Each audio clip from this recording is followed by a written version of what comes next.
Papa Dudut. Ako nga pala si Joel, 40 years old. Kabilang sa mga may kondisyon na dwarfism. 3 talampakan lamang ako sakto. Iba't iba ang mga tinatawag sa akin ng mga tao. Hindi naman ako nagagalit kapag tinatawag ako ng kung ano-ano ng mga kakilala ko. Unano, little person, midget, extra small, at duwending pula. Duwending pula ang tawag sa akin ng ilang mga kaibigan ko dahil bukod daw sa maliit ako ay paborito ko pa ang kulay pula. Hindi rin po ito nakakainsulto sa akin. Lalo totoo naman na paborito ko ang kulay na pula. Kaya nga siguro ay nabighani ako sa katrabaho ko sa fast food na si Ana. Mas bata siya sa akin ng 5 taon pero kabatch ko siya sa trabaho. Parehas kaming naging crew sa isang hindi kilalang fast food, may 5 taon na rin ang nakakaraan.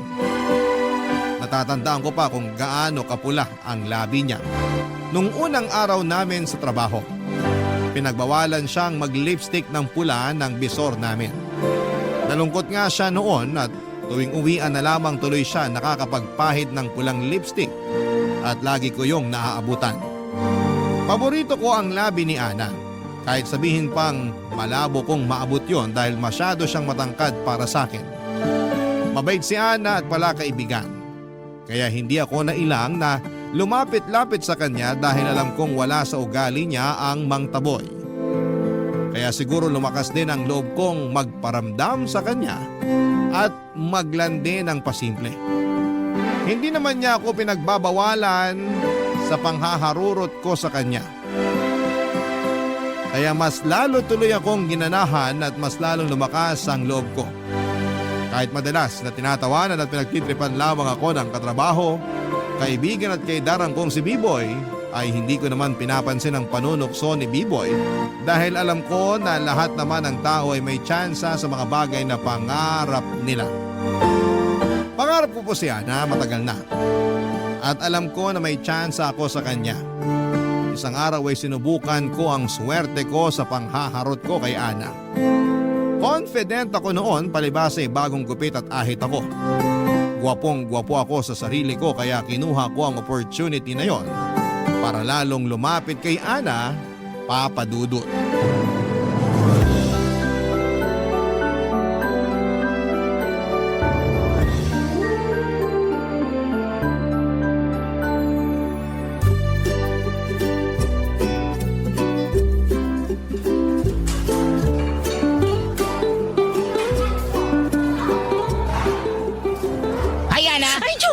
Nakakagulat ka naman!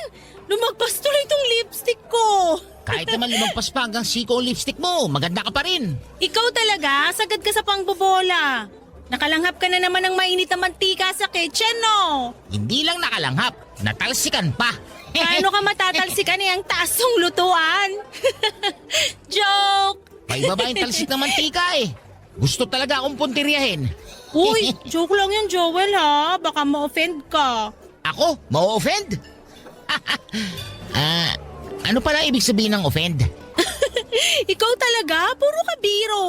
Hindi ko talaga alam ang ibig sabihin nun, kaya ako tinatanong. Alam mo, minsan, di ko na talaga alam kung nagbibiro ka na o seryoso. Magkape tayo bukas para malaman mo. G ka? Day off ko bukas eh, maglalaba pa ako. Natambakan ako kasi hindi ako nakapaglaba last week. Tulungan na kita maglaba. Ako na yung gagawa ng mga bula sa labada. Loko, kaya na yun ng sabon ko. May iba pa akong kayang gawin. Itanong mo kung ano. Sige nga, ano? Ang magmahal. Boom! Ewan ko sa'yo, porke bagong gupit at ahit ka lang dyan, kaya ang daldal mo na naman. Buti naman, napansin mo ang gupit at ahit ko. Sinadya ko talaga to para sa'yo. Ay nako, Joel. O sige na, uwi na ako. Ayokong gabihin sa daan. Ingat kayo ni B-Boy pag uwi, ha? Bye, Ana. Ang magmahal, boom! Tigilan mo nga ako, B-Boy. Nagawa mo talagang sabihin yung banat mong yun? Kaya ka natatalsikan ng mantika eh. Wala ka talagang magawa kundi mang-asar, no? Buhusan kaya kita na kumukulong mantika. Oh, paano mo magagawa yun? Ang taas ng lutuan. Saka baka tapos na yung pagkulo ng mantika kapag naibaba mo na. Doon ka na nga, pare. Magbudbud ka na lang nasi sa French fries. Hayaan mo na ako rito sa sulok. Habang dinadamdam ko ang pagbabasted ni Ana sa akin. Binasted ka ba niya? Bakit? Alam ba niyang nanliligaw ka? Dapat ramdam niya na yun. Sinabi ko na nga na tutulungan ko siya maglaba pero tumanggi naman siya. Eh di busted na, di ba? Hindi naman porket tinanggihan niya ang tulong mo sa paglalaba, busted ka na. Di ba pwedeng wala lang siyang tiwala sa paglalaba mo? Nakita kita maglaba ng basahan sa kitchen. Ayoko na lang mag-talk. Panira ka talaga ng self-confidence, no? Binibiro ka lang. Ano ba kasing plano mo kay Ana? Diligawan ko siya. Hindi nga niya alam na nanliligaw ka. Bakit di mo pa kasi diretsahin? Para ka namang hindi lalaki, B-boy. Siyempre, tatansyahin ko pa siya. Sa gera nga, inaaral muna ang kalaban bago sumugod. Ganon din sa panliligaw. Galingan mo ha. Kasi nakipagpustahan na ako sa mga katrabaho natin na mapapasagot mo si Ana. Ginamit niyo pa talaga ang love life ko para magsugal. Dahil ang pag-ibig ay isang sugal. Boom!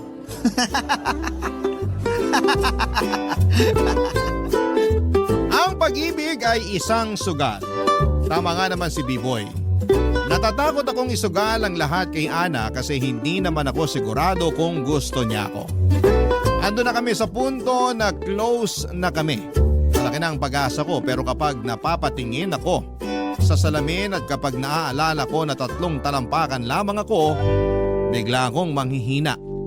Confident naman akong tao. Tanggap ko na ang kondisyon ko. Hindi na nga ako napipikon sa pang-aasar ng mga tao sa paligid ko pero nagkakatalo lamang talaga kapag si Ana na ang kaharap ko. Bigla kong hihilingin na sana ay ipahiram ni Cinderella ang fairy godmother niya sa akin para patangkarin ako kahit na hanggang alas 12 lamang ng hating gabi. May glass shoes kaya na pwedeng umubra para tumangkad ako. Napapailing na lamang ako sa mga naiisip ko. Pero hindi ako pwedeng sumuko, hindi ko pwedeng sukuan si Ana dahil siya ang paborito kong tao. Siya ang gusto kong maging asawa, siya ang gusto kong maging ina ng mga anak ko. Tuwing walang masyadong customer ay lagi akong nagpapantasya ng buhay kasama si Ana. Lagi kong ini-imagine na nakabili na kami ng maliit na bahay. Meron din kaming 2 e-bike kung saan ay gagamitin naming panghatid at pagsundo sa mga magiging anak namin. Pinapangarap ko rin na laging makita si Ana na naka-lipstick ng kulay pula kahit nasa bahay lang at naglalaba. Paborito ko talaga ang kulay pula. Lalo na kapag nakikita ko yon sa labi ni Ana. Tutulungan ko siyang maglaba at pupurihin niya ako sa paglalaba ko dahil kaya kong magtanggal ng mancha kahit na walang bleach. Sa mga ganitong pantasya ay napapangiti at ginaganahan ako buong araw. Lalo na kapag nakikita ko po si Ana. Kaya hindi ko maiwan ang trabaho ko dahil kay Ana. Hanggat kasama ko siyang crew ay hindi ako magre-resign. Isang araw ay nilakasan ko ang loob kong kausapin si Ana. Tapos na ang duty namin at mukhang nag-aabang na lamang siya ng jeep para makauwi. Nilapitan ko siya at nakipag-small talk ako, Papa Dudut.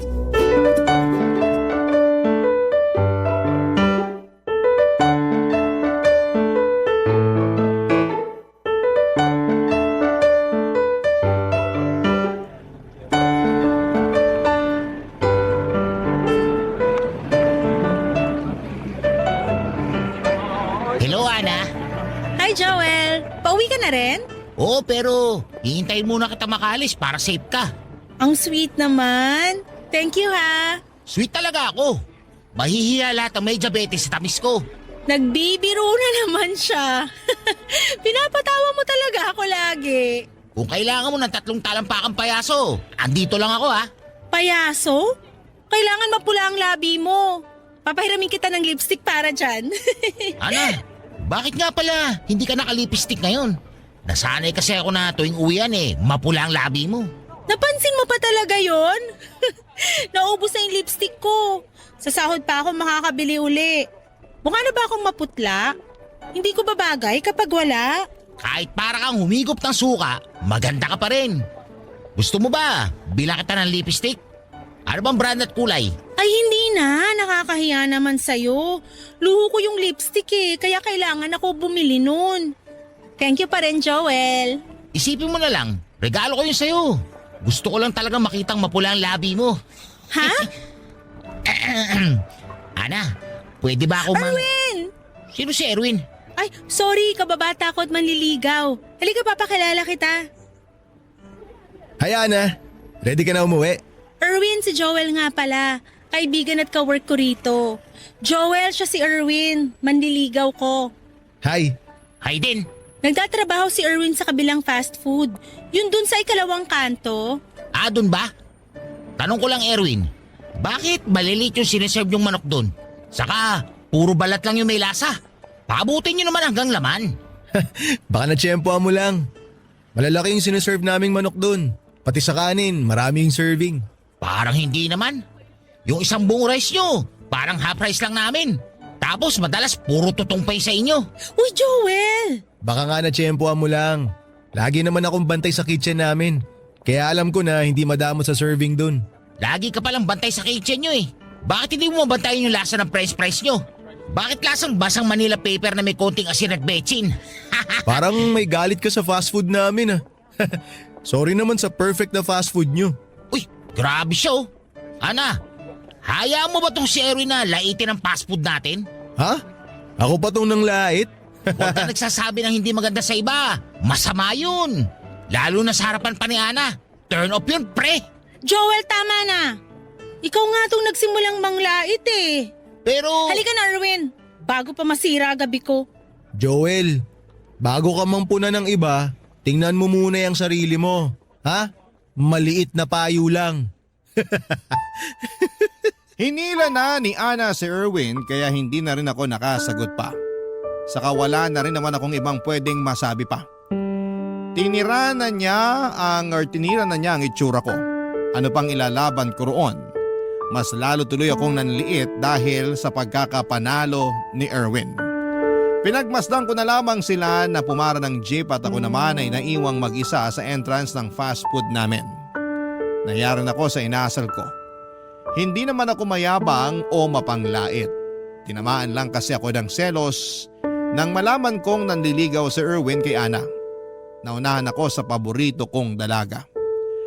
Masama ang loob kong pumasok muli sa fast food at dumiretso ako sa kitchen at binantayan ang mga pinipritong manok at sinasalok na mga kanin. Sinigurado kong sakto ang dami at size. Nakita ko ng manager namin at pinauwi na ako. Hindi na pala pwedeng tumambay doon kapag tapos na ang duty, kaya wala akong ibang nagawa kundi ang umalis. Hindi muna ako umuwi ng bahay at naglakad-lakad muna ako pagkalabas ko ng fast food namin. Nagpahangin at nagpakawala ng kahihiyan na inabot ko kina Ana at kay Erwin. Mas lalo pa ako nahiya nang maalala ko kung paanong nagalit si Ana sa akin. Kasalanan ko naman, yon ang unang beses na nagalit siya sa akin at hindi ko yon natanggap kaagad. Hanggat maaari ay gusto kong malambing at mabait sa akin si Ana. Kaya niready ko na ang sarili ko kinabukasan para mag-sorry sa kanya.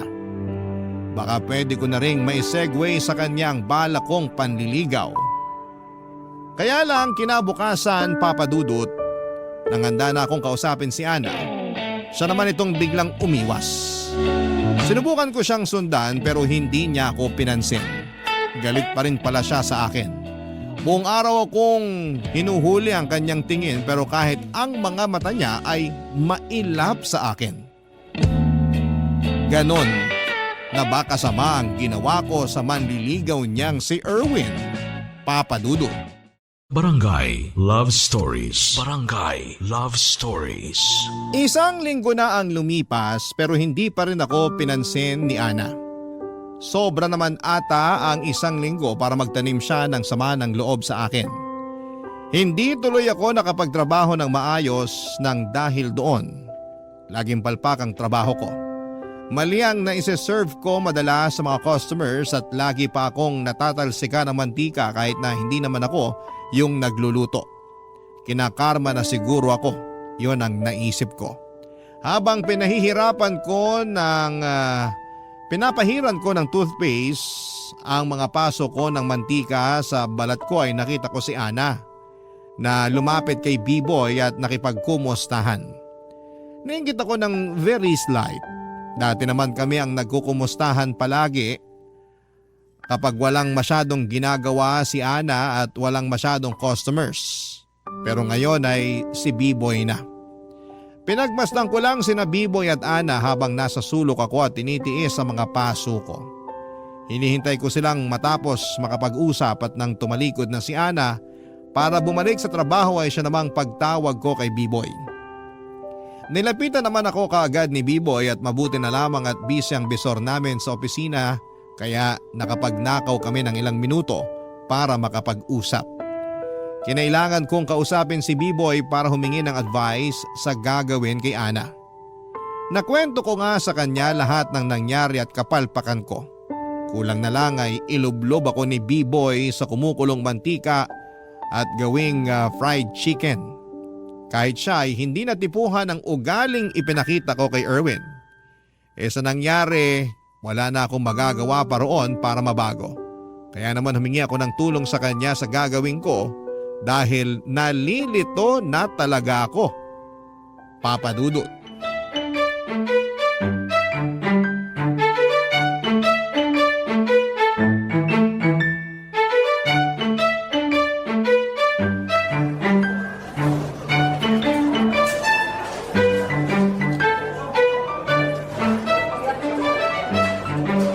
Tukmul ka talaga, Joel. Mas lalo mo lang pinausad ang laban ni Erwin kay Ana. Alam mo namang kahinaan ko ang selos. Pinagsisihan ko na yun. Magsisi ka talaga. Gabi-gabi na kaya siyang sinusundo ni Erwin. May dala palagi na french fries at burger mula ron sa fast food nila. Anong laban natin dun? Masyala ang benta nila kaysa rito sa fast food natin. Natikman mo na ba yung french fries nila? Lasang Manila paper na pinrito. Masarap kaya ang fries nila. Nilalait mo lang kasi nagsiselos ka. Ay, ano bang gagawin ko ngayon? Hindi ko kaya nagalit sa akin si Ana eh. Nagsorry ka na ba? Sinusubukan ko namang lapitan siya. Pero parang hindi niya ako nakikita. Baka hindi ka niya talaga nakita. Alam mo na. Sige, kuntingayin mo ulit yung malatak yan ng LPG na height ko. Huwag ka talagang magkakamali magsuot ng asul. Sinasabi ko na sa'yo. Sige, lahit pa! Busog ka na? Pinapatawa lang kita. Namumula ka na kasi sa galit. Hindi to dahil sa galit. Kanina pa ako natatalsikan ng mantika. Tingnan mo, kahit mantika, galit sa ginawa mo. Ibuhos ko pa ang mantika na yun sa lababo para mabura na sa mundo. Pati sa mantika, galit ka. Hindi ko na kasi alam ang gagawin ko.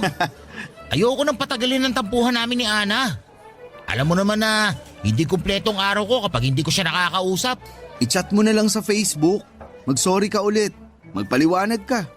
Ewan ko, parang ayaw niya na akong kausapin kahit kailan eh. Ang bilis mo namang panghinaan ng loob.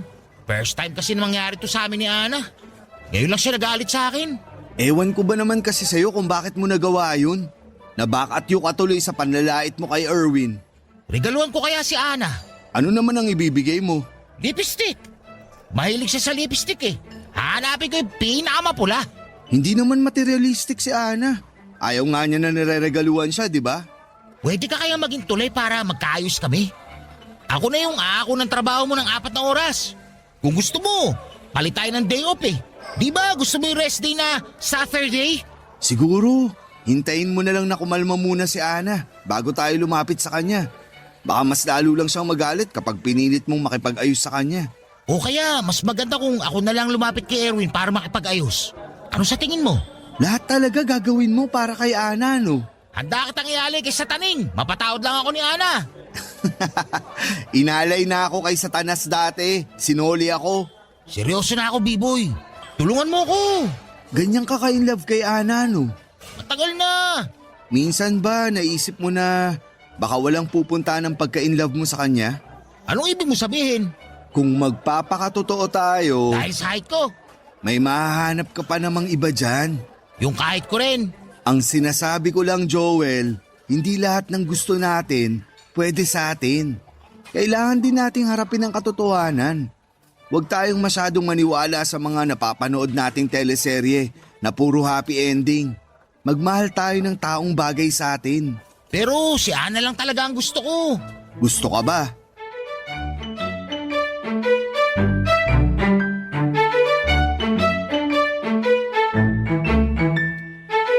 Natahimik ako bigla sa sinabi ni B-Boy. Walang alinlangang gusto ko si Ana pero si Ana gusto rin ba ako? Oo, mabait siya sa akin pero baka hanggang doon lang yon. Ako lang tong mataas ang pangarap na may magkakagustong babae sa akin. Alam kong malayo ang agwat namin pagdating sa height.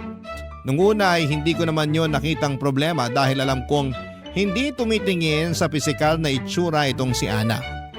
Pero noong pinaramdam sa akin ni B-Boy na kailangan kong maging makatotohanan, doon ako napaisip bigla. Baka kailangan ko na rin maghanap ng katulad ko. Yung maaabot ko ng literal. Pinagmasdan ko ang mga maiksi kong kamay at binti. Nakaramdam ako ng sama ng loob. Bakit kailangan sa akin pa ibigay ang problemang ito? Hindi naman ako masamang tao. Pero bakit sa akin ipinasa ito? Bakit wala pa ring gamot na pwedeng bilhin sa pharmacy para tumangkad?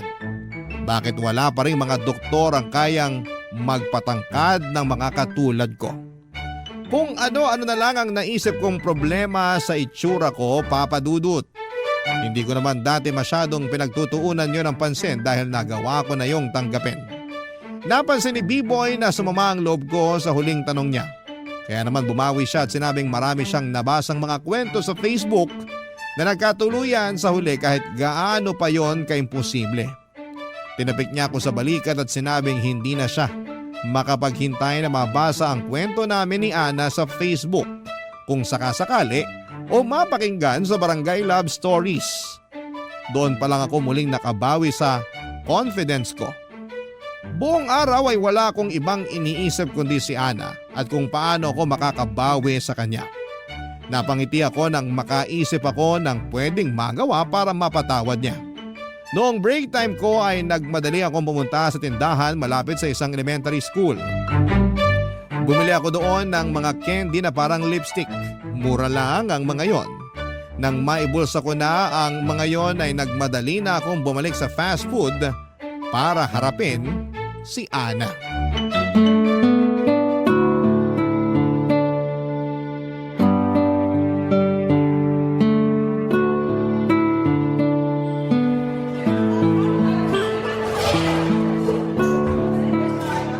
Ana, O ano? galit ka pa rin ba sa akin? Obvious ba? Sorry na kasi. Magtrabaho na lang tayo, pwede? Hindi kasi ako makapagtrabaho ng maayos kung galit ka sa akin. Hindi ko na problema yon. Kausapin mo naman sana ako ng maayos. Bakit ikaw? Nakipag-usap ka ba sa amin ni Erwin ng maayos? Nabigla lang ako noon. Hindi ko pa rin maintindihan kung bakit nilait mo yung manok, kanin at fries sa fast food nila. Inaano ka ba ng mga pagkain nila? Binugbog ka ba ng manok at patatas nila? Kasi naman nakaramdam lang ako ng... Nang ano? Ay... Siguro nainggit lang kasi ako na mas malakas ang aircon sa fast food nila. Saka mas mabango yung ginagamit nilang mantikas na pamprito. Hindi pala talsik di tulad ng sa atin. Niloloko mo ba ako? Sorry na talaga, Ana. Nagsisisi na ako sa ginawa ko. Kung gusto mo, pag dumalaw ulit dito si Erwin, magsosorry din ako sa kanya. Wala nang kaso yung kay Erwin. Kinausap ko na siya. Ay naman pala eh. Napatawad niya na pala ako. Bakit ikaw ayaw mo pa? Kasi hindi ko inaasahan namang babastos ka ng ibang tao. Hindi yun yung Joel na kilala ko. Mabait at marespeto yung Joel na nakakasama ko. Pero yung pinakita mong kagaspangan nun? Grabe! Parang hindi kita kilala. Wala na ako ibang magagawa para mabawi yung ginawa ko. Ang kaya ko na lang gawin, mag-sorry. At bigyan ka ng maraming mapulang lipstick. Di ba sinabi ko na ayokong nireregaluhan ako ng luho ko? Bago mo tanggihan to, tignan mo muna please. Ayoko, hindi ako tumatanggap ng regalo lalo kung mahal. Diyan ka matutuwa sa akin kasi hindi mahal to mga lipstick na nabili ko. 5 piso nga lang ang isa eh. May iba't ibang flavors pa. Lipstick?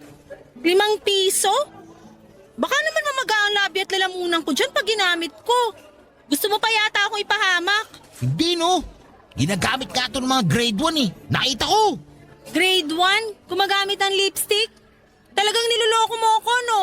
Ito, tignan mo muna bago mo tanggihan. Eto. Candy lipstick! Alam ko to, paborito ko yung strawberry at melon flavors. Sakto. Di naman ako strawberry kasi yun ang pinakamapula sa nakita ko noon. Paborito to ng pamangking ko. Saka nakikihingi rin ako sa kanya kapag binabantayan ko siya. Thank you, Joel ah. Ano Ana? Pinapatawad mo na ako? Okay na ba tayo ulit? Hindi ka na masungit? Pasalamat ka sa mga candy lipstick na to.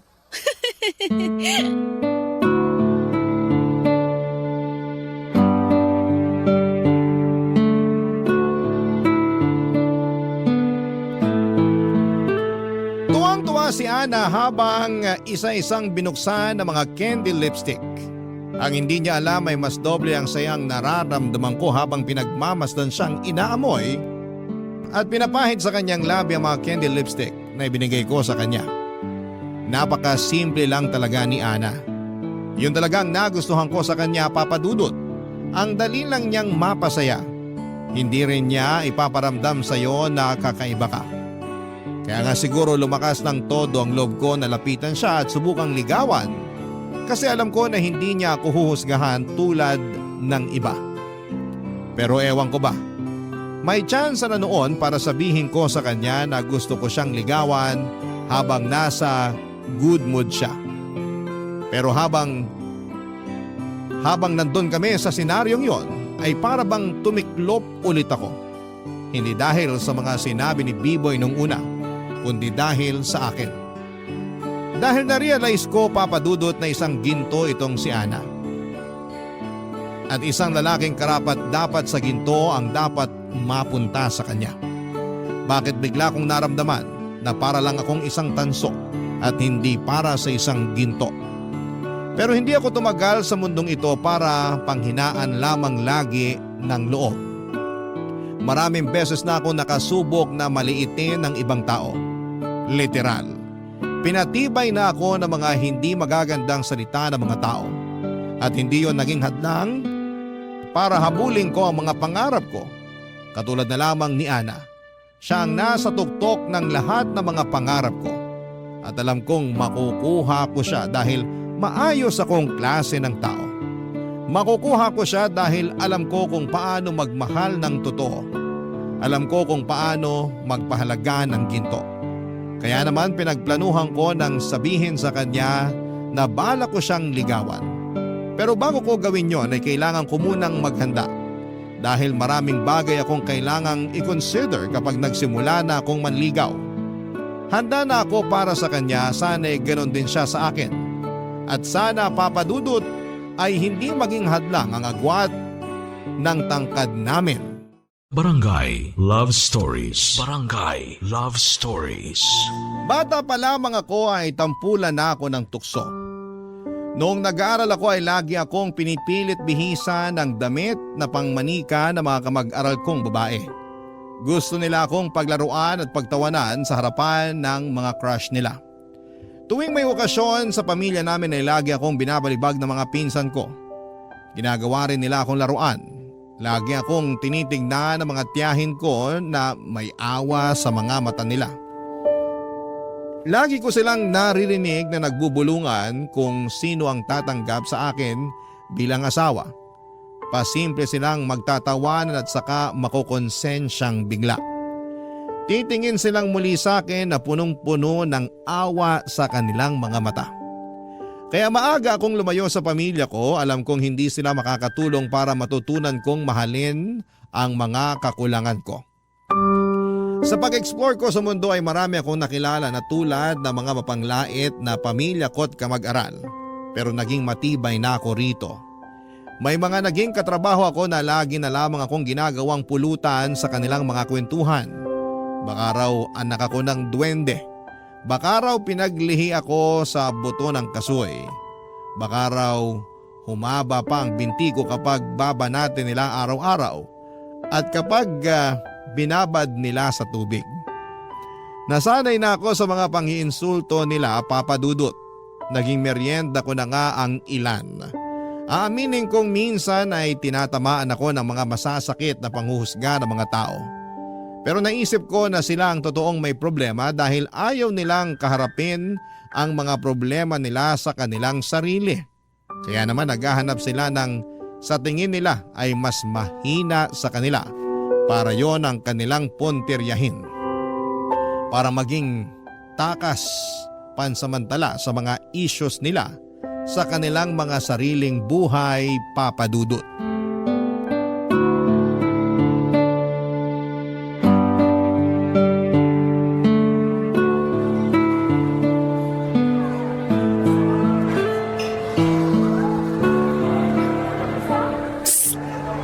Joel, Uy, Ana, bakit? halika rito, dali. Ano yun? Bakit kailangan natin magtago? May chismis? Ikaw ang nachichismis dito. Ah, ganun? Okay lang. Sanay na ako dyan. Ano ka ba? Pag nakarating yung chismis na to sa boss natin, lagot ka. Ha? Ano bang klaseng chismis yan? Nagbebenta ka raw ng mga imported na tsokolate sa mga crew at customer? Oo! Gusto mo ba? Meron pa akong natitira sa bag ko. Teka, kukunin ko lang. Hindi ka pwedeng magbenta ng tsokolate rito sa trabaho. Bawal yan. Hindi mo ba nabasa yung company policy natin? Yung first page lang ang nabasa ko eh.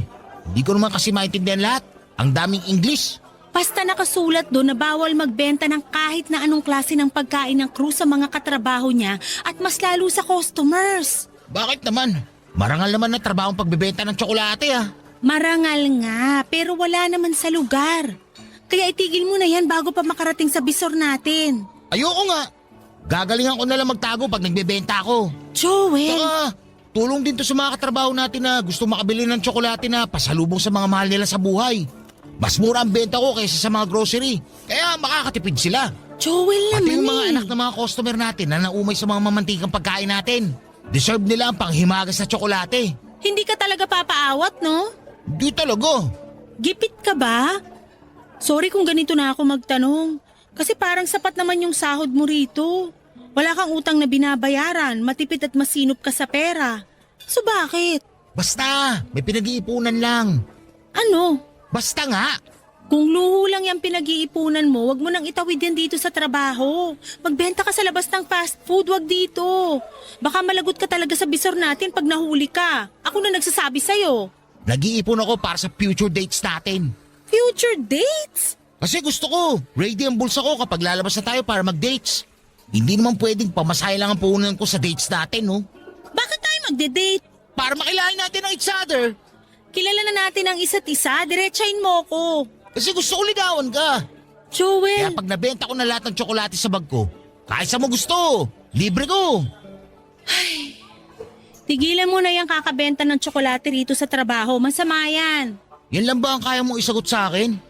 Paano naman yung tungkol sa panliligo ko sa'yo? Joel, lumapit lang ako sa'yo ngayon para uwating ka sa pagbebenta mo ng tsokolate. Sige, titigilan ko to. Pero ano muna sagot mo sa panliligaw ko? Excuse me nga muna. Baka hinahanap na ako sa labas.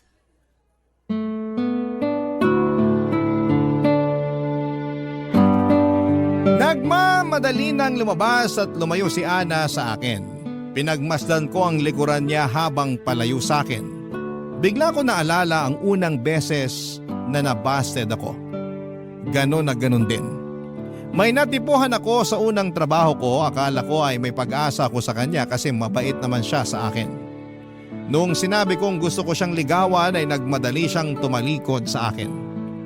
Mula noon ay iniwasan na niya ako at nalaman ko na lamang sa mga katrabaho ko na pinagtatawanan niya ako dahil ang lakas daw ng loob kong manligaw. Hindi ko naman daw siya kayang maabot. Nasaktan ako doon pero hindi ako sumuko sa pag-ibig.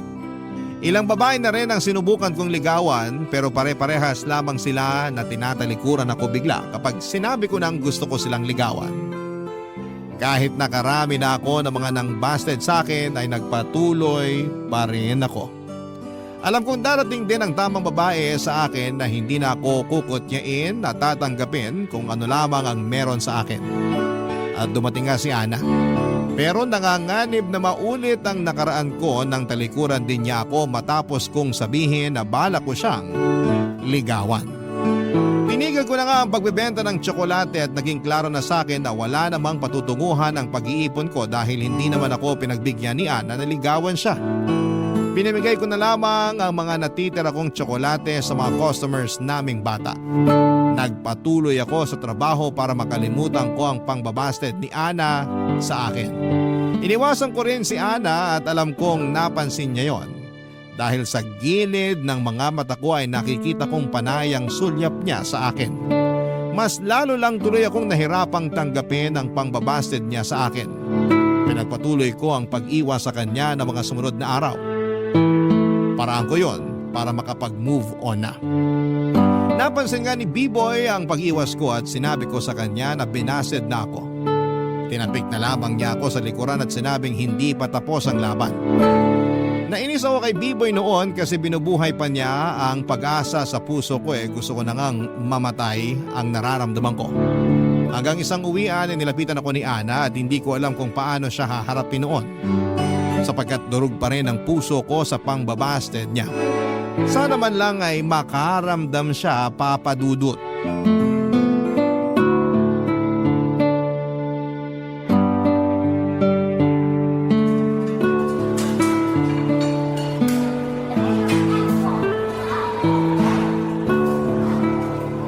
Hindi ka na raw nagbebenta ng tsokolate? Nachismis lang sa akin ang mga katrabaho natin. Bawal, di ba? Pero marami ka pang natira sa bag mo. Sayang naman yun kung langgam lang makikinabang. Pinamigay ko na lang sa mga customer nating bata.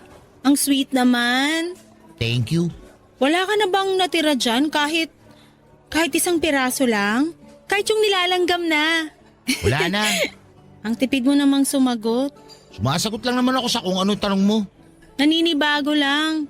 Dati kasi isang tanong 10 sagot ka eh. Nakakamiss yun. Sa susunod na lang ako sasagot ng 10. Galit ka ba sa akin? Hindi ako pwedeng magalit sa'yo. Iniiwasan mo kasi ko eh. Busy lang. Alam mo namang marami tayong customer eh. Pero dati naman kahit ilang tray pa yung hawak mo, nagagawa mo pa rin akong kamustahin. Ay, o sige na nga. Kumusta ka? Eto, nalulungkot. Hindi kasi ako pinapansin ng isa dyan. Ako ba? Meron pa bang iba? Huwag ka nga ganyan, Ana. Anong wag akong ganito? Huwag mo na akong pasahin at paikutin. Alam mo namang marupok ako eh. Ha? Huwag ka namang panggap na hindi mo alam ang sinasabi ko. Binasted mo ako, di ba? Binasted? Nung sinabi ko sa'yo naliligawan kita, nagmadali kang layuan ako. Tinalikuran mo ako. Ano ba tawag doon? Pangbabasted na pala yun ngayon? Ganun ang ginagawa ng mga nililigawan ko noon eh.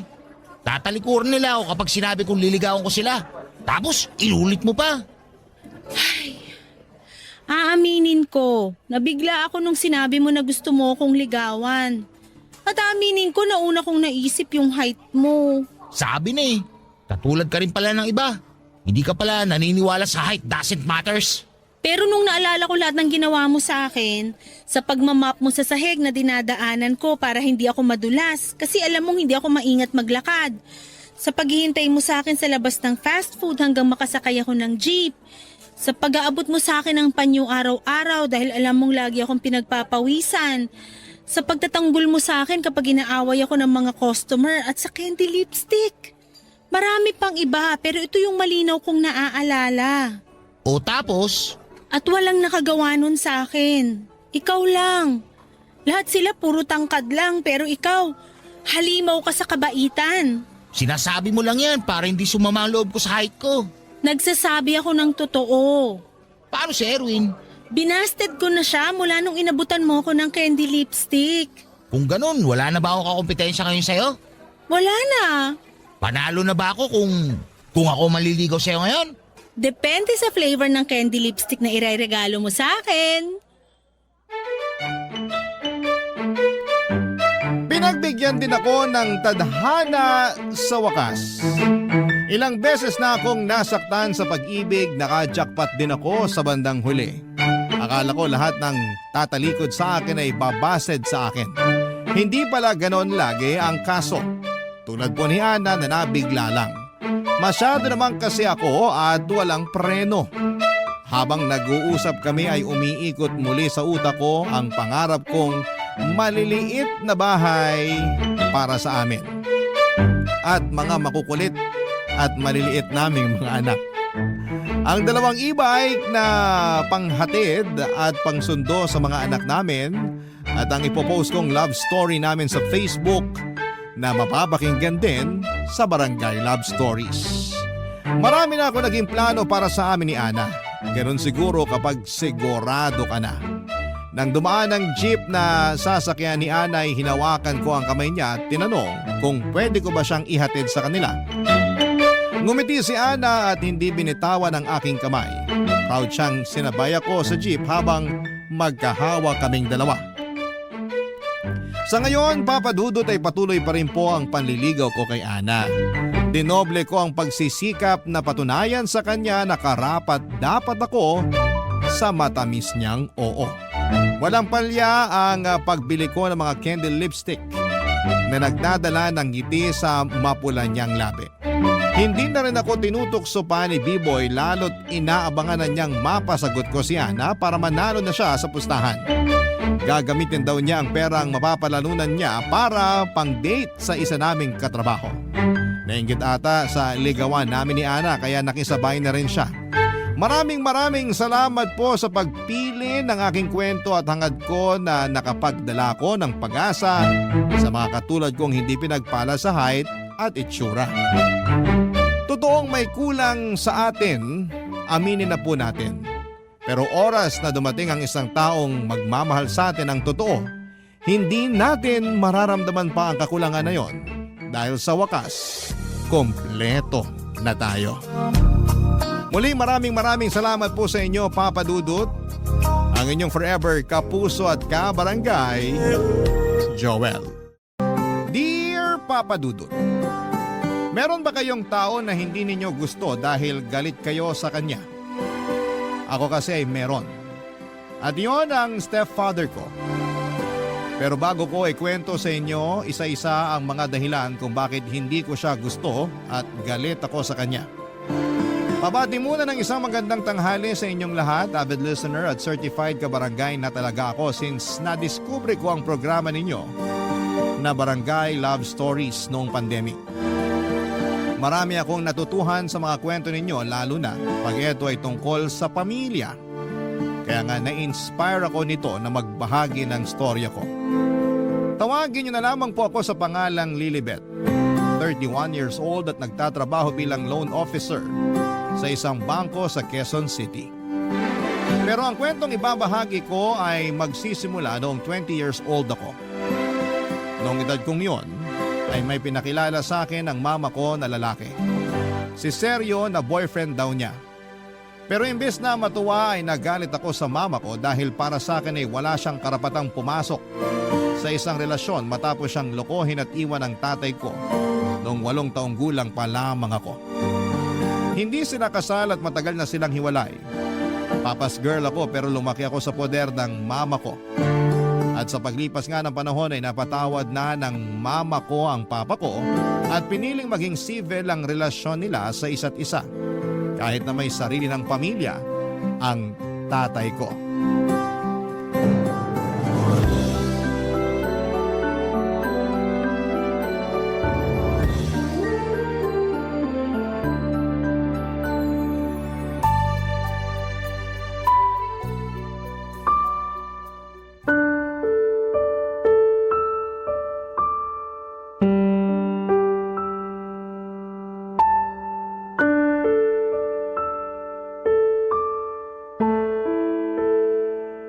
Ano pong sabi nyo?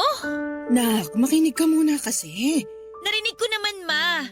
Hindi lang ako makapaniwala na naghanap pa kayo ng ibang lalaki. Ay, kinadismay ako pa. Kayo na nung seryo na yon. Paano na po si Papa niyan? Pamilyado na ang papa mo. May mga anak na nga sila ng kinakasama niya, hindi ba? Tsaka matagal na kaming hiwalay. Oo nga po, pero umaasa pa rin ako na baka magkabalikan pa rin kayo. Lalo ngayon na lagi sila nag-aaway ng kinakasama niya. Anong ibig mo sabihin? Kinuwento lang sa akin ng kapatid ko sa chat. Pero hindi pa rin yung garansya na magkakabalikan kami. Wala na nga kaming nararamdaman sa isa't isa eh. Wala kasi pinagpalit nyo na siya sa seryo na yon. Aminin nyo na kasi yung totoo. Hindi ko pinagpalit ang papa mo. Siya nga yung unang nagloko sa amin eh. Siya yung unang nang iwan at ng babae. Pero wala na rin kayo pinagkaiba sa kanya. Anong walang pinagkaiba sa kanya? Dahil lang ba nagka-boyfriend ako? Ganun na nga po. Ano ba kasing hindi mo maintindihan sa sitwasyon? Si Sergio eh, ngayon ko lang nakilala. Kami ng papa mo matagal nang hiwalay. Kahit na. Para sa akin ganun na din po yun. Galit ka lang sa nangyari kaya ganyan ka magsalita. Hindi po ako galit. Sobrang sama din po ng loob ko sa inyo. Gusto nyo kasing palitan sa buhay ko si Papa. Papa mo pa rin siya. Hindi ko siya tinatanggalan ng karapatan sa'yo. Mabait naman si Sergio. Siguradong magugustuhan mo siya pag nakilala mo siya ng gusto. Basta, bigyan mo muna siya ng pagkakataon. At bakit ko naman gagawin yon? Para makuha niya yung loob ko at lalo ako mapalayo sa Papa ko? Lilibet naman, bakit ba ganyan ka? Kung makapagsalita ka sa akin, parang ang laki-laki ng kasalanan ko sa'yo ah. Malaki talaga! Wala akong ginagawang masama. Hindi ako katulad ng papa mo na naglukot ng iwan dahil pinagpalit niya tayo sa iba. Bakit nang siya? Mabilis mo lang napatawad. Pero ako na nanay mo na sinaktan niya, pinaiyak, ininsulto nung mga panahong yon. Ako na nanay mo na mag-isang nagpalaki sa'yo at nag-aruga. Ganyan mo tratuhin ngayon porque nagka-boyfriend lang ako? Nangako kayo sa akin na hindi kayo magbo-boyfriend. Pero hindi niyo yung tinupad. Tapos magtataka kayo kung bakit ako ganito sa inyo ngayon? Pero hindi pa rin sapat na dahilan yon. Sapat na dahilan yun, Ma. Alam ko na hindi na mabubuo ulit yung pamilya natin. Buo naman ang pamilya natin kahit nung dalawa lang tayo, di ba? Pinaramdam ko naman sa yung pagmamahal ng dalawang magulang. Bonus na lang na maayos ng relasyon namin ng papa mo. Alang-alang sa'yo, kaya nakakasama mo na siya at nakakausap. Kaya ano bang sinasabi mo na hindi buong pamilya natin? Para sa akin, hindi pa rin normal ang pamilya natin. Ang gusto kong pamilya yung katulad sa mga kaibigan ko at sa mga kaklase ko. Yung magkasama ang tatay at nanay nila sa iisang bubong. Ganun naman tayo dati bago naglukong tatay mo, di ba? Mas pinili niya yung babae niya kaysa sa atin kaya hinayaan ko na lang siya. Eh di umamin din kayo! Anong inamin ko? Na hinayaan nyo na lang na lumayo sa atin si Papa! Ano bang pinagsasasabi mong bata ka? Siguro nga kayo talaga yung may kasalanan kung bakit siya ng babae. Ano? Hindi totoo yan! Talaga lang ha? Diba? Kulang na lang ipagpalit nyo noon yung pamilya natin sa trabaho nyo? Kaya nga kayo lagi nag-aaway ni Papa eh. Kasi nagkukulang na kayo sa kanya. Hindi totoo yan! Kung may naging pagkukulang man ako sa kanya, hindi pa rin yun sapat na dahilan para maglukos siya. Tsaka, wala kang karapatan na pagsalitaan ako ng ganyan dahil hindi mo alam yung sakit na pinagdaanan ko ng mga panahong yon. Kung may alam ka lang, kakarampot. Kaya ayusin mo yung pananalita mo sa akin, Lilibet. Papa Dudut, matagal-tagal din naman na naging single mother ang nanay ko bago niya nakilala si Sergio. Super close kami as in. Hindi lang kami magnanay, mag-best friend din ang turingan namin sa isa't isa. Kaya nagalit ako ng gusto sa kanya nung naging sila ni Sergio kasi nangako siya sa akin noon na hindi na siya magkakaroon ng karelasyon. Tapos mamukat-mukat ay meron siyang pinakilala. Kaya nga kahit anong paliwanag niya ay hindi ko siya pinakinggan. Nagalit ako sa kanya kasi sinira niya ang pangako niya sa akin. Nagtampo ako at nagrebelde pero patuloy pa rin nakiusap sa akin ang mama ko na huwag ko siyang tratuhin ng ganon dahil nasasaktan siya. Kaya lang mas nasasaktan ako ng mga panahong yon at para sa akin yung nararamdaman ko lang ang mahalaga. Simula noon ay lumayo ang loob ko sa kanya at hindi na ako nagkukwento sa kanya ng araw ko katulad dati. Madalas na rin akong naiinis sa kanya kahit na wala naman siyang ginagawa sa akin. Hindi na rin ako nakakatagal nakasama siya sa isang lugar. Kaya lagi akong nagkukulong sa kwarto ko pag nandun siya sa sala o sa kusina. Nagmamadali rin akong tapusin ng pagkain ko para makaiwas sa kanya. Kundi kaya ay nagdadahilan na lamang ako para hindi siya makasabay sa pagkain. Ewan ko ba pero pakiramdam ko ay nasasakal ako sa presensya niya, Papa Dudut.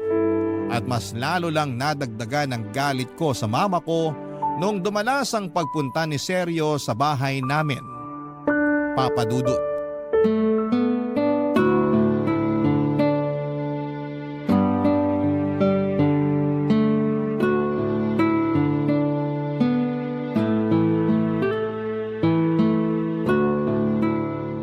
Sa palagay mo, magugustuhan ni Lilibet tong niluto kong sinigang na salmon? Oo naman, paborito niya yan. Alam mo kasi mahilig sa isda yung anak kong yon. At salmon ang paborito niya. Sunod yung bangus, tsaka tulingan. Ganun ba? Nakakatuwa naman kasi bihira lang sa mga kabataan yung mahilig sa isda eh. Madalas kasi karne ng baboy o manok. Kumakain din naman siya nun pero mas gusto niya talagang isda. Nung bata yun, pangarap pa nga niya maging isda. Talaga? Oo, ang weird pero pinagbigyan ko na lang. Binili ko ng costume ng isda. Katulad ng mga sirena? Hindi, buntot lang naman yun eh. Pero yung kanya, simula ulo hanggang paa isda talaga. Mukhang seryoso talaga siya sa pangarap niyang maging isda. Oo, kaya tawang-tawa ako pag naaalala ko yun. Papakita ko sa iyo yung picture niya mamaya pagkatapos natin kumain. Oh, nak, nandiyan ka na pala. Pasok na po ako sa kwarto. Ha? Mamaya na, maupo ka na muna rito para kumain. Busog pa po ako. Lilibet naman, paanong busog ka pa eh? Naririnig ko na yung tiyan mong kumakalam, tsaka nagluto ang Tito Seryo mo ng sinigang na salmon. Di ba paborito mo yon? Oo nga naman. Sabi ng mama mo, paborito mo yung sinigang na salmon at namimiss mo na raw kumain nun. Kaya nagluto ako para sa'yo. Paborito ko nga at namimiss ko nga kumain pero hindi ako kakain kasi luto mo. Lilibet! Totoo naman eh. Akala niyo ba makukuha niyo ako sa pagluluto niya ng paborito kong pagkain? Wala namang masama dun dahil gusto lang namang mapalapit sa'yo ng tito mo. Ayoko nga sabi, di ba? Ayoko mapalapit sa kanya. Huwag mo naman sagutin ng ganyan ang mama mo. Mama mo pa rin siya. Wala kang pakialam. Sino ka ba? Lilibet! Hindi kita pinalaking bastos. Ayusin mo pagsagot mo sa tito mo. Hindi ko siya tito, no? Masyado kayong trying hard na ipagsiksikan sa buhay ko yung boyfriend nyo. Nakakainis tuloy lalo. Hindi ako trying hard at hindi ko pinagsisiksikan sa'yo si Seryo. Ang sa akin lang, igalang mo pa rin siya kahit na hindi mo siya gusto. O sige po, igagalang ko po siya katulad ng gusto nyong mangyari. Pasensya na po kayo, tito. Pero ayoko pong kumain ng luto nyo kahit na mukhang masarap at paborito ko pa. Kasi kahit na ano pong gawin ninyo, hinding-hindi nyo po makukuha ang loob ko. Kung si mama na uto po ninyo, ibahin po ninyo ako. Para sa akin, walang pwedeng pumalit sa posisyon ng papa ko sa buhay ko. Hindi ibang tao at lalong hindi kayo. O ayan ma, ginalang ko na po siya katulad ng sinabi nyo. Sana wala na kayong problema doon ha? Ay, ewan ko sa'yo. Hindi ko na alam kung anong gagawin ko. Sabi ko naman sa inyo, gusto ko nang pumasok sa kwarto ko. Pero pinipilit niyo akong kumain kasabay niyo eh. Hindi ako makikipag-family bonding sa inyo kasama ang lalaking yan. Gusto lang naman ng mama mo na kumain ka. Kung ayaw mo pala nakasama ako, ayos lang naman. Basta kumain ka pa rin kasi mukhang gutom ka na. Itutulog ko na lang tong gutom ko. Hindi ako kakain ng niluto mo. Diyan na nga kayo! Lilibet, bumalik ka rito! Pasensya ka na sa anak ko ha. Hindi ko naman siya ganyan pinalaki pero nagbago lang siya nitong naging tayo. At kahit na anong gawin, hindi ko maintindihan yung dahilan niya. Hayaan muna natin siya. Baka kasi kailangan niya pa ng panahon para matanggap yung relasyon natin.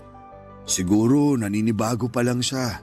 Pero naniniwala naman ako na magiging maayos pa rin ang lahat. Salamat, Seryo. Maraming salamat talaga. Walang anuman. Tara, kumain na tayo. Sige, hahatiran ko na lang mamaya si Lilibet sa kwarto niya. Papadudot nagtatrabaho bilang chef ang stepfather ko at sa restaurant na pinagtatrabahuhan niya sila nagkakilala ni mama. Teacher naman ang mama ko. Basta ang sabi lang niya sa akin noon ay tingin daw ng tingin sa kanya si Seryo kahit na tapos na itong magluto sa harap nila ng mga katrabaho niya. At napansin pa nga yun ng iba nilang mga kasamahan kaya tinukso sila. At bago sila umalis sa naturang restaurant ay naglakas loob daw si Seryo na kuhanin ang numero ng mama ko at doon na sila nagsimulang mag-usap. Kung ilalarawan ko ang personality ng stepfather ko ay masasabi kong mabait talaga siya. Mahinahon magsalita at maalaga. Nakikita ko kung paano niya asikasuhin si mama kapag nasa bahay silang dalawa. Pinaghahanda niya ito ng pagkain at baon para sa pagpasok nito sa trabaho at inahatid sa university na pinagtuturuan nito bago siya pumasok sa pinagtatrabahuhan niya. Hindi rin siya nagmimintis sa pakikipaglapit ng loob sa akin. Pero para sa akin, papadudot ay nagkukunwari lamang siya para umamo ako sa kanya katulad ng ginawa niya sa mama ko. Kaya kahit na anong gawin niya, hindi tatalab sa akin ang pagpapabida niya. Hindi niya makukuha ang loob ko kasi hindi ako utu-uto. Katulad ni Mama. Barangay Love Stories. Barangay Love Stories.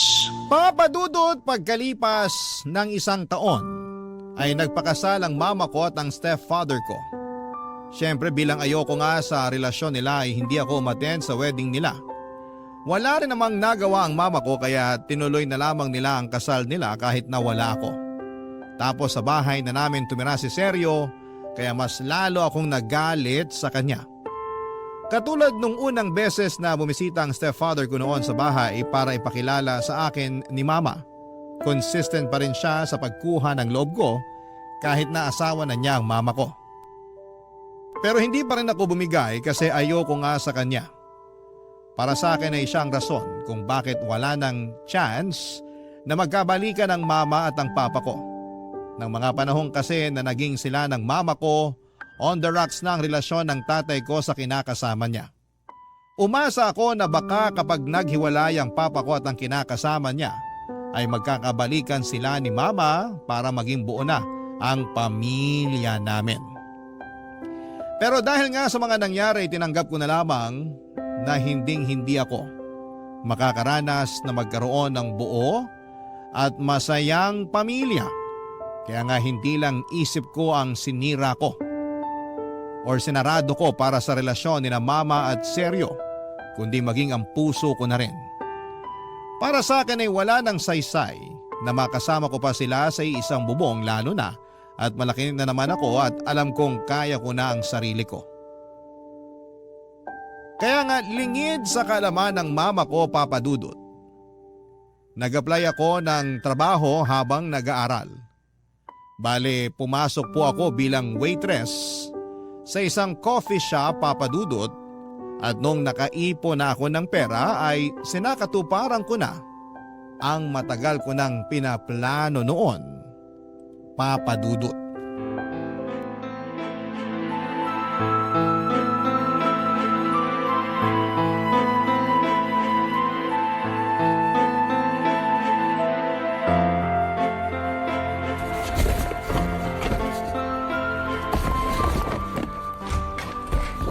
Nak, saan ka pupunta? Bakit ka naglalagay ng damit sa bag mo? Hindi po ba halata? Aalis na ako sa bahay na to. Bakit aalis ka? Saan ba punta mo? Wala na po kayo doon, no? Tsaka, ang lakas naman ng loob yung tanungin ako kung bakit ako aalis. Hindi man lang kayo marunong makaramdam dyan. Naturingan pa namang nanay ko kayo pero wala rin. Dahil ba to sa pagpapakasal namin ni Sergio? Ano pa nga ba? Yun lang naman yung problema natin dito di ba? Nagmamahalan kami. Ano bang mali doon? Maling-mali yun kasi nagpatali ka na talaga sa kanya. Hanggang ngayon ba naman pinipilit mo pa rin na magkakabalikan kami ng papa mo? Oo! Umaasa pa rin ako pero sinira nyo na yung pag-asang yun. Kaya ngayon nakasal na naman kayo, mas maganda siguro kung bumukod na ako. Hindi mo naman kailangan bumukod Pwede tayong magsama-sama rito. Ayoko nga kayo makasama, di ba? Hindi ko nga matagalan ang presensya ng Sergio na yun pag nandito sa bahay nung hindi pa kayo kasal Tapos ngayon na mag-asawa na kayo, mas lalong ayoko na tumira dito kasama kayo. Ilang beses ko bang dapat sabihin na mabait si Sergio? Kahit ilang beses mo siyang binastos, ni minsan hindi siya nagalit sa'yo. Pinagpapasensyahan ka niya dahil desidido siyang makuha ang loob mo. O anong gusto niyong gawin ko? Sana sinubukan mo man lang natanggapin siya bilang stepfather mo. Sana binigyan mo siya ng tsansa na patunayan ang sarili niya sa'yo. Hindi ko nga kailangan ng bagong tatay, di ba? Meron na akong tatay. Bakit ba kasi puro na lang yung tatay mong bukang bibig mo wala rin naman siyang pakialam sa'yo? Ha? Anong sinabi niyo? Totoo naman, di ba? Kailan ba yung huling beses na nakapunta ka sa bahay nila? Tsaka sabi mo, ayaw sa'yo nung kinakasama niya. Madalas ka pang paalisin kaya sabi ko pag inulit niya pa yon, ako nang makakalaban niya.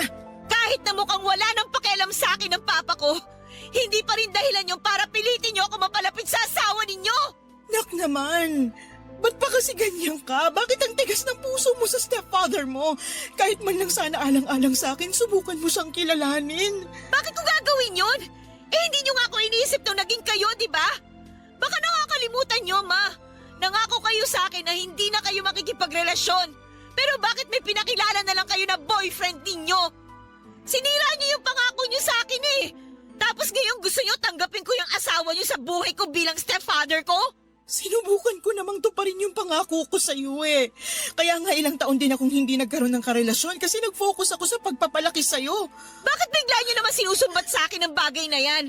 Eh ginusto niyo rin naman na palakihin ako, di ba? Kung ayaw niyo pala, eh di sana binigyan niyo na lang ako sa papa ko. O di kaya naman niligaw niyo na ako sa kalye nung bata pa lang ako. Ano bang pinagsasasabi mo? Hindi ko magagawa yun sa'yo dahil anak kita. Tsaka, ikaw na lang ang meron ako kaya bakit kita ibibigay dun sa tatay mong nang iwan sa atin? Ewan ko sa inyo, ma. Mukhang kahit na anong gawin ko, hindi niyo talaga maiintindihan yung nararamdaman ko. Kaya tama lang talaga ang desisyon ko na umalis sa bahay na to. At saan ka naman pupunta kapag umalis ka? Nag-aaral ka pa, Lilibet? Hindi mo pa kaya ang sarili mo. Yun ang akala nyo. Palibasa kasi maliit na bata pa rin yung turing nyo sa akin eh. Ipapaalala ko lang sa inyo, ma. Malaki na ako at may kakayanan na ako magdesisyon para sa sarili ko.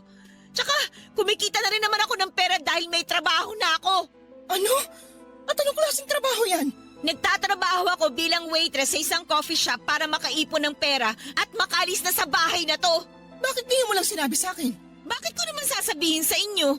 Kasi mama mo pa rin ako. Kahit nagalit ka sa akin, dapat sinasabi mo pa rin sa akin yung mga ginagawa mo. Di ba? Ganun ka naman sa akin noon. Noon yun, ma. Pero hindi na ngayon. Malaki na ang pinagbago ko kasi kayong nagtulak sa akin na lumayo ang loob sa inyo. Kaya hindi niyo ako mapipigilan na umalis sa bahay na to kasi ayaw ko na nga kayong kasama. Lalo na yung asawa nyo. Papa Dudut, hindi ko pinakinggan ang iyak at pakiusap ni Mama ng mga panahong yon. Naging matigas ang puso ko para sa kanya nang ituloy ko ang pag-alis ko sa bahay namin. Para po sa akin, yun ang unang hakbang ko para maging malaya sa pamilya naming matagal na rin namang wasak. Tumuloy ako sa isang maliit na apartment kung saan ay naging roommate ko doon ang kaklase ko. Nag-working student ako at kahit na mahirap sa akin na walang nanay na nag-aasikaso ay tinis ko pa rin para lamang mapangatawanan ang pag-alis ko sa amin.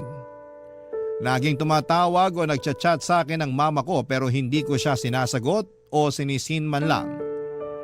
Nami-miss na raw niya ako at gusto niya akong makita. Pero ayoko siyang makita kahit na miss ko na rin siya ng mga panahong yon. Mas nananaig kasi ang galit ko sa kanya at sa desisyon niyang pakasalan ang stepfather ko. Para sa akin ay mas binili niya ito kaysa sa sarili niyang anak kaya dapat pagdusahan niya ang kapalit ng desisyon na yon. Inabala ko na lamang ang sarili ko sa pag-aaral at pagtatrabaho para makalimutan ko ang pinagdadaanan ko. Hindi ko na malaya na mabilis palang lumipas ang isang buwan, Papa Dudut.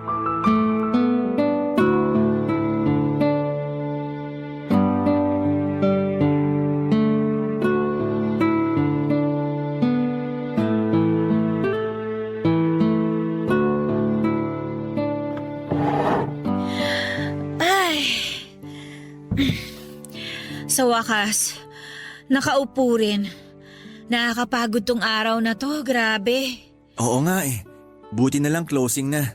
Kaya nga eh, sakit na naman ang katawan ko nito. Eh hindi pa naman ako kagad makakatulog nito pag uwi sa apartment.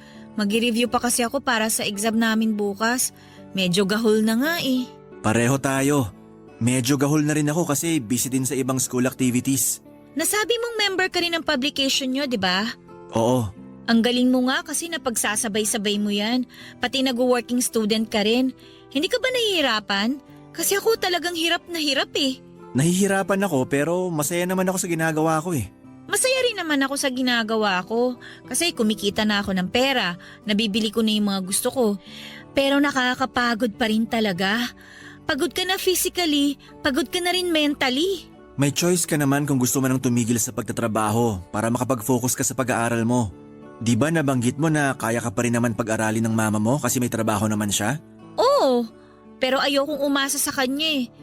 Tsaka, kaya nga hindi na ako nakatira sa amin ngayon dahil galit ako sa kanya. Ah, okay. May conflict pala kayo. Oo, at galit ako sa kanya. Gusto mo bang malaman kung bakit? Sige, kung sasabihin mo. Galit ako sa kanya kasi nagpakasal siya dun sa boyfriend niya. Noon pa man, hindi ko natanggap yung relasyon nila. Bakit? Kasi umaasa pa rin ako nun na magkakabalikan sila ng papa ko. Kaya nga nagulat ako tsaka nagalit nung malaman kong may iba na siya. Tapos napuno talaga ako nung nagpakasal sila. Para kasi sa akin, sinira niya yung pangako niya na hindi makikipagrelasyon sa iba eh. Sandali. Ibig mo bang sabihin hiwalay na sila ng papa mo bago siya nagpakasal dito sa boyfriend niya? Oo, matagal na. 8 years old pa lang ako. Hindi naman sila kasal, pero nagsama sila sa iisang bubong. Kaso, nagloko si Papa eh.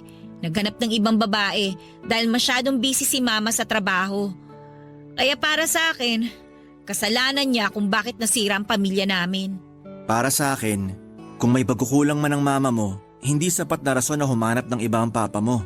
Ano bang dapat ang ginawa ni Papa? Inayos yung pamilya nyo. Dapat mas inunawa niyang sitwasyon. Mas naging pasensyoso. Ewan ko. Pero para sa akin si Mama talaga yung may kasalanan. Wala naman ako sa posisyon para baliwalain yung nararamdaman mo. Kung sa tingin mo mas malaking kasalanan ng mama mo, sana mahanap mo pa rin yung pagpapatawad dyan sa puso mo. Ewan ko kung kaya ko pang patawarin siya kasi alam mo sa totoo lang, ang laki na ng panghihinayang ko sa samahan namin eh. Sobrang close kami noon bago siya nagkaroon ng boyfriend. Matanong ko lang, kumusta tong stepfather mo? Okay naman. Masasabi ko na mahaba ang pasensya niya, mahinahon magsalita, tapos mahal na mahal niya ang mama ko. Magaling din siya magluto kasi chef siya eh. Pero ayoko pa rin mapalapit sa kanya. Kasi feeling ko, inaagawan niya ng pwesto yung papa ko sa buhay ko. Tingin ko hindi naman gano'n ang intensyon ng stepfather mo. Talaga? Gusto lang niya mapalapit sa'yo kasi anak ka ng asawa niya. Para sa akin, kung malinis naman yung intensyon niya, walang kaso doon. Ay, kaya lang hindi ako katulad mo mag-isip eh. Galit ako sa kanya at galit din ako sa mama ko. Kaya nga umalis ako sa bahay namin. Okay lang yan. Sabi ko nga, hindi ko babaliwalain yung feelings mo kasi ikaw ang nakakaramdam niyan. Pero salamat kasi na-appreciate ko na nagkwento ka sa akin. Gusto ko lang din kasing may mapaglabasan itong sama ng loob ko. Ang bigat na rin kasing dalin eh. Basta nandito lang ako kung gusto mo na makakausap. Handa akong makinig at maging kaibigan sa'yo. Papadudot katrabaho ko si Fred sa coffee shop na pinapasukan ko. Barista naman siya doon pero katulad ko ay isa rin siyang working student. Kapwa ko siya third year student at siya lang naman ang sumusuporta sa pag-aaral niya. Laki po sa hirap si Fred at wala na siyang tatay matapos nitong mamatay sa sakit noong 16 anyos pa lamang siya. Tapos ay may 3 pa siyang nakababatang kapatid na pare-pareho ring nag-aaral. Ang mama lang din nila ang nagtaguyod sa kanilang magkakapatid kaya nga porsigido siyang tulungan ito. Doon na siya nag-working student para kahit paano ay hindi na niya iasa sa mama niya ang pambaon niya at panggasto sa eskwelahan. Mabait si Fred, gentleman at gwapo. In fact, maraming nagkakagusto sa kanya lalo na ang mga kapwa namin estudyante noon. May mga pagkakataon na siya lang talaga ang pinupuntahan ng mga ito sa shop namin para makasilay sa kanya. Noong una ay wala naman akong pakialam sa bagay na yon hanggang sa maging ako ay nagkagusto na rin kay Fred. Kaya lang ay hindi ako yung klase ng babae na umaamin sa mga crush nila magkamatayan man. Nagpatuloy ang pagiging close namin ni Fred hanggang sa siyang nag-confess na matagal na niya pala akong nagugustuhan. Doon na nga nagsimula ang espesyal naming pagkakaibigan lalo nang ligawan niya ako. Hindi nagtagal ay sinagot ko rin siya at naging kami at masayang masaya ako. Si Fred ang naging pahinga ko sa mga nakakapagod na sitwasyon at pagkakataon. At aaminin ko na doon ko mas naunawaan ng mama ko nang maging sila ng stepfather ko. Kaya nga hindi ko na lang namamalaya na unti-unti palang lumalambot ang puso ko sa mama ko. Sinisin ko na mga chat niya sa akin at nakikipag-usap na rin sa kanya sa call. Pero sandali lang naman yon. At kung may free time lang ako, madalas kasi busy ako sa trabaho at sa pag-aaral. Pero hindi ko pa rin sinasabi sa mama ko papadudot ang kinakaroonan ko. Hanggang isang araw ay nakatanggap ako ng chat mula sa stepfather ko na nagsasabi sa akin, Papa Dudut, na nasa ospital daw ang mama ko ng panahong yon. Barangay Love Stories. Barangay Love Stories. Papa Dudut, kahit na nagsimula na kaming mag-usap ulit ni mama, ay hindi pa rin ako masyadong nagsasabi sa kanya. Siguro kasi ayoko lang na ibaba ang pride ko kaya nagmamatigas pa rin ako na tuluyan nang makipagbati na sa kanya. Lahat ng yon ay nakwento ko sa boyfriend kong si Fred at pinakinggan lamang niya ako hanggang sa gumaan ang nararamdaman ko. At kapag kailangan ko ng payo ay saka lang siya nagsasabi. Malaking bagay sa akin na nandyan si Fred para makinig sa mga hinaing ko sa buhay ko. Noong nalaman ko na nasa ospital si mama ay nagdalawang isip pa akong puntahan siya kahit na alalang-alala na ako. Nahihiya kasi ako sa nanay ko at baka kung ano ang sabihin niya sa akin pero kinumbinsi ako ni Fred na puntahan daw namin si mama. Bale, sinamahan niya ako. Okay naman na ang mama, over fatigue lang daw. Ayos na ang pakiramdam niya pero pinayuhan pa rin siya ng doktor niya na manatili sa ospital ng ilang araw. Ang stepfather ko ang palagi nagbabalita sa akin ng kalagayan ng mama ko. Kaya naman nabawas-bawasan na ang pag-worry ko at nang pumunta nga kami sa ospital para bisitahin siya ay laking tuwa ni mama pagkakita sa akin. Sabi ng stepfather ko ay bigla raw sumigla ang mama kasi nakayakap na niya akong muli at nahalikan.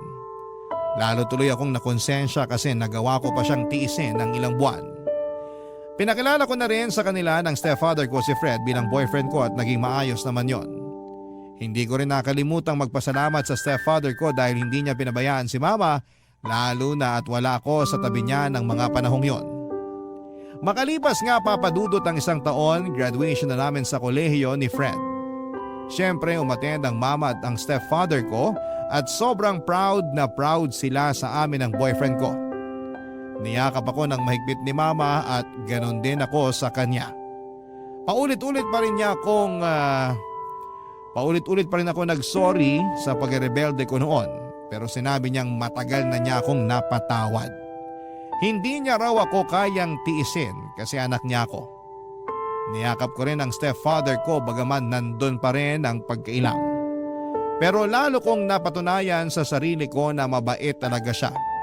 Mapagkalinga at hindi marunong magtanim ng galit. Mabilis na lumipas ang 6 na taon na engaged na kami ni Fred after 3 years of living together. Plano na naming magpakasal sa susunod na taon. Simple lang naman ang proposal niya at ginawa niya yon sa movie date namin sa nirerentahan naming apartment 1 week after my 28th birthday. Pero hindi ako kaagad nag-post sa social media dahil sinulit muna namin ni Fred ang sandaling yon. Kaso syempre excited kami kaya naman plinano na namin lahat-lahat hanggang sa mga guest namin at role na gagampanan nila sa wedding namin. Church wedding ang gusto namin at alam ni Fred na pangarap ko ang ganong klase ng kasal. At kahit hanggang bago matulog ay nag-uusap pa rin kami tungkol sa kasal namin. Tapos may bagay na bumabagabag sa akin ang mga panahong yon. Dahilan para masabi ko ito sa mapapangasawa ko, Papa Dudut.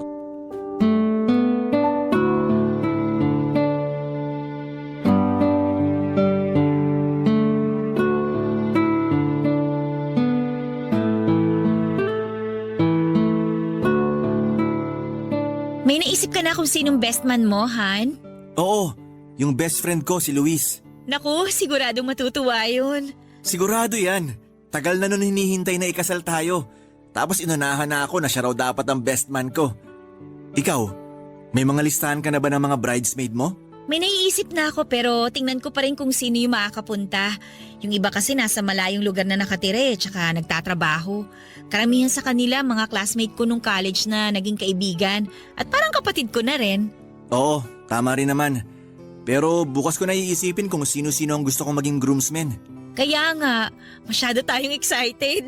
Siyempre, sa wakas, mapapakasalan ko na yung babaeng mahal ko. Nako, kahit kailan, napaka-bolero mo talaga. Hindi kaya yun bola. Pagsasabi lang yun ng totoo. Oo na. Kahit kailan, napaka-sweet talaga ng boyfriend ko. Correction! Fiancé mo na ako. And soon to be your husband. Hindi na ako makapaghintay na matawag kang my husband. Ako rin. Tapos ikaw naman tawag ko sa'yo, my wifey. Parang habang tumatagal, lalo tayo nagiging corny, no? Ganon naman talaga pag in love. Oo na. Pero, kailan mo pala planong sabihin sa mama at stepfather mo yung tungkol sa engagement natin? Kailangan ba talaga? Hindi ko pa alam eh. Gusto ko sana silang sorpresahin at gawing extra special yung pagpapaalam ko sa engagement natin. Magandang idea yan. Basta sabihan mo lang ako ng pwede kong maitulong. Okay. Ay, Lalim nun ah. May problema ka ba, Han? wala naman. May iniisip lang Pwede mong sabihin sa akin. tungkol sa stepfather ko. Kung ano man yon, handa akong makinig. Hanggang ngayon kasi, hindi pa rin ako makapaniwala na magiging okay kami. 'Di ba? Natatandaan mo nun kung gaano ako kagalit sa kanya? Oo, natatandaan ko nga yon. Sinabi ko pa nga sa sarili ko na hindi niya makukuha yung loob ko. Na kahit na ano pang gawin niya, hindi niya mapapalitan sa buhay ko ang papa ko. Pero mali pala ako. Kasi sa paglipas ng mga taon, napalapit na lang yung loob ko sa kanya. Di ko na malayan. Nung unang beses ko palang nakita yung stepfather mo dun sa ospital, ramdam ko na mabait siyang tao. Nakita ko yung pagmamahal at pag-aalala niya sa mama mo. Kahit na mukhang puyat at pagod na rin siya sa pagbabantay. Tapos nung nagkakwentuhan kami, sinabi niya na takot siya nung sinugod niya sa ospital ang mama mo matapos mawala ng malay sa bahay niyo. Talaga? Oo, sinabi niya na hindi niya kakayanin sakaling mawala sa kanya yung babaeng pinakamamahal niya. Ramdam na ramdam ko yung takot at sensiridad niya. Kaya alam ko na nasa tamang tao ang mama mo. Tapos ako naman nagtanim ng galit sa kanya. Kasi akala ko sinira niya yung tsansa na magkakabalikan sina mama at papa. Eh kung tutuusin, wala naman talaga siyang sinira dahil matagal nang sira ang pamilya namin pagkatapos ngang magloko ni papa. Hindi ko lang talaga matanggap na ginawa yun ng papa ko sa mama ko. Lalo na't close kami. Papa's girl talaga kasi ako eh. Pakiramdam ko tuloy, sama-sama akong anak. Nakaraan na naman yun. Nakapag-sorry ka na rin sa kanilang dalawa. At maayos na rin ang relasyon niyo sa ngayon. Kaya nga masayang-masaya ako kasi nahanap mo dyan sa puso mo yung pagtanggap at paghingi ng tawad. Ewan ko ba? Minsan naisip ko, hindi ko deserve magkaroon ng stepfather na kasing bait ni Seryo. Deserve mo. Kaya nga nagkakilala sila ng mama mo at naging mag-asawa. Salamat Hana sa pagpapagaan mo ng loob ko. Walang anuman. Basta isipin mo lang na pwede ka pang bumawi sa kanila ng mama mo. Kasi kahit na mag-asawa na tayo, sila pa rin naman ang magulang mo. Oo, babawi talaga ako sa kanila, lalong-lalo na sa stepfather ko.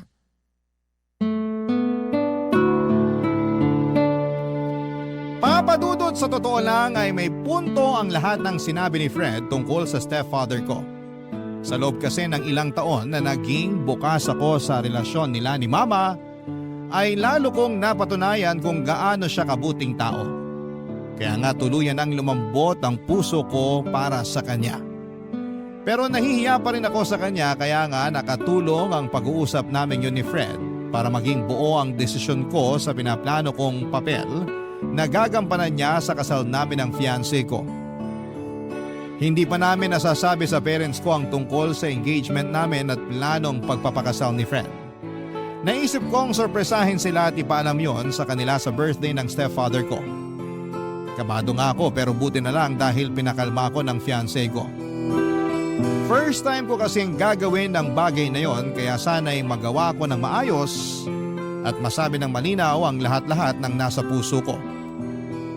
Simpleng dinner lang sa labas ang naging birthday celebration ng stepfather ko. Kami lang dalawa ni Mama ang kasama niya dahil nasa seminar pa si Fred at kinabukasan pa ang uwi niya.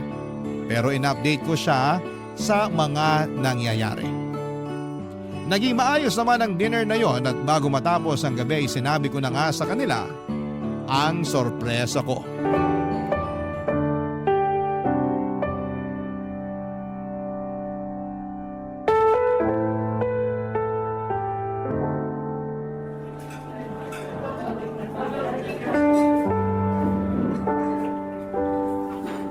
Ma, may sasabihin po pala ako sa inyo ni Tito Sergio. Ano yun, anak? Ikakasal na po kami ni Fred. Nag-propose na po siya sa akin. Talaga? Kung ganun, masaya ako para sa inyo. Tingnan niyo po yung singsing na binigay niya, oh. Ang ganda po, di ba? Oo nga, ang ganda nga. Congratulations sa inyo ni Fred.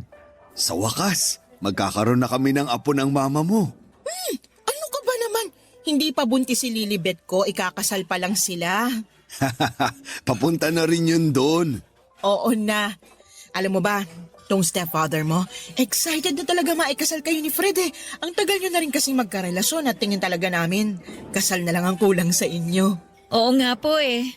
Pero syempre, nag-ipon muna kami para naman handa kami kung sakaling pasukin na namin ang pagpapamilya.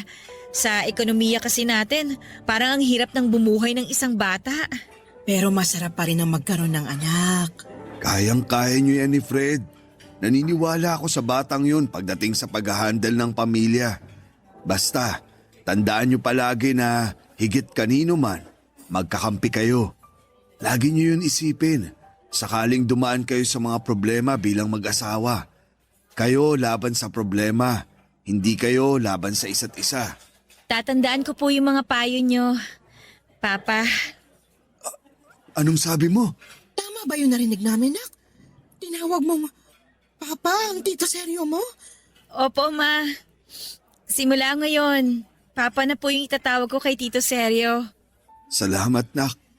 Pakiramdam ko, yan na yung pinakamagandang regalo na natanggap ko ngayong birthday ko. Pasensya na kayo kung natagalan bago ko natanggap sa sarili ko na hindi ang tatay ko ang nagmahal sa amin ng mama ko, kundi kayo.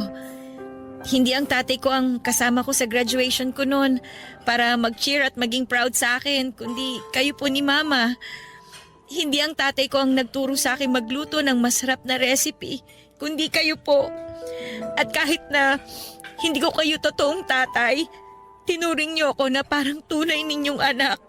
Para sa akin, tunay na anak kita, Lilibet. Kaya naman wala akong hindi kayang gawin alang-alang sa'yo. Mahal na mahal ko kayo ng mama mo. Mahal na mahal ko rin po kayo, Pa. Salamat po sa pag-aalaga kay Mama, sa pagmamahal sa kanya. Yun kasi yung mga bagay na hindi niya naranasan noon sa tatay ko. Walang anuman yun. Tungkulin ko na tuparin ang mga pangako na sinumpaan ko sa harap ng Panginoon nang pakasalan ko ang mama mo. Kaya nga laking pasasalamat ko talaga sa Diyos dahil dumating sa buhay ko si Sergio. Pinaranas niya ulit sa akin magkaroon ng taong magmamahal sa akin, mag-iingat at mag-aalaga. At ngayon, kayo naman ni Fred ang ikakasal at susumpa sa harapan niya na magsasama sa hirap at ginhawa. Pero, kailan niyo ba plano magpakasal talaga? May petsa na ba? Opo, next year po. Inaayos na po namin ni Fred ang lahat-lahat. Basta, masayang-masaya kami ng mama mo para sa inyo ni Fred. Congratulations ulit, anak. Salamat, Papa. Pero may request po pala ako na sana mapagbigyan nyo. Ano ba yun? Sabihin mo lang, basta kaya ko. Gusto ko po na kayo ang makasama ko. Gusto ko na kayo yung maghatid sa akin sa altar, Papa.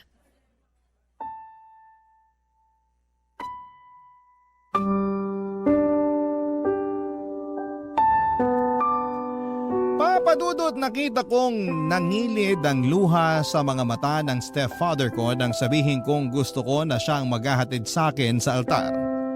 Papunta sa mapapangasawa ko. Naiyak din si Mama kasi pareho nilang hindi ine-expect ang bagay na yon. Pero desidido na akong ibigay sa kanya ang tungkuling yon. Lalo na siya ang itinuring kong best man sa buhay ko. Sunod sa aking asawa na si Fred. Hindi nagtagal ay kinasal kami ni Fred at yon ang pinakamaligayang araw ng buhay ko. Sa kasalukuyan ay buntis na ako sa second baby namin ni Fred at masayang masaya ang mga magulang ko dahil nga nagkaroon na sila ng mga apo sa amin. Kitang-kita ko kung gaano sila ka-close sa mga anak namin, lalo na ang papa ko. Malaki rin ang pasasalamat ko sa Diyos dahil pinatunayan niya na hindi lahat ng tao ay katulad ng tatay ko. Dahil merong mga tao na katulad ni Papa Sergio, yung bang bukal sa puso kong magmahal at kumalinga. Hanggang dito na lamang po ang sulat ko, Papa Dudut, at maraming salamat po sakaling mapili po ninyong i-ere ang kwento ng buhay ko sa Barangay Love Stories. Ang inyong kapuso at kabarangay forever, Lilibet.